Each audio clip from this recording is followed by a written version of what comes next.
pinag-uusapan natin ng pag-iipon, talagang mahirap itong simulan at maging consistent tayo kasi kailangan talaga ng disiplina. And kung titignan talaga natin dito, halimbawa kung nag-iipon ka lang ng 100 pesos per day, nagawa mo yan. 3,000 per month din yan. At kailangan ma-compute natin na 36,000 pala yan per year.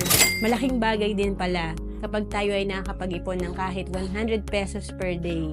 And paano pa pag mas malaki yung kaya nating ipunin? Kaya sa pag-iipon, hindi lang yung ngayon yung iniisip natin, importante yung vision natin. Yung 5 years, 10 years from now, makita natin na lumalaki talaga yung fund natin. Kaya nga dito, kung nagawa mo mag-ipon ng 36,000 per year, in 7 years, meron ka ng 252,000.